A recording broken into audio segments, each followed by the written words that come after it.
Right now, Indiana and Ohio State are battling it out for the Big Ten, but I want to talk about the two conference champions that were crowned earlier today. First, you had the Big 12. Texas Tech absolutely dominated BYU for the second time this year.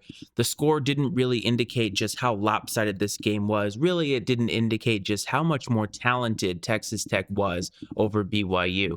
Texas Tech spent a lot of money this offseason, and it really is paying dividends in the Big 12.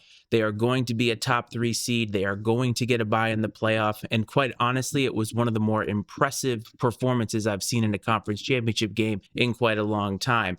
BYU is now knocked out of the conversation, and tomorrow we're going to discuss what that means for other teams underneath them. The other game that I want to talk about is the SEC championship. Georgia dominates Alabama. This is, again, another dominant performance. Georgia absolutely anacondas the Crimson Tide, and they just can't get anything done. The Crimson Tide look completely overmatched. Keep in mind, Kalen DeBoer I don't want to say had Kirby Smart's number, but he seemed to be able to win games against Georgia when they needed to in the regular season. Now, with the SEC championship game on the line, they just didn't get it done. They didn't have it.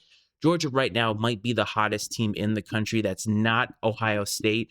And I think that Georgia is a team that nobody is going to want to see in the college football playoff. They certainly are going to get a bye. We'll see what that means for teams, because last year, teams that got the bye all lost. But I think that they're now going to go into it with a little bit of a different mindset. What does this mean for Alabama? I personally think that it means that Alabama is in trouble. But again, we're going to put out something tomorrow that's going to talk about these scenarios. Once we have the Big Ten picture, once we have the ACC picture, we'll know a little bit more and we can speculate. What did you think of the performances of both Texas Tech and Georgia? And what do you think it means for both of the losing squads coming out of these conference title games? Let me know.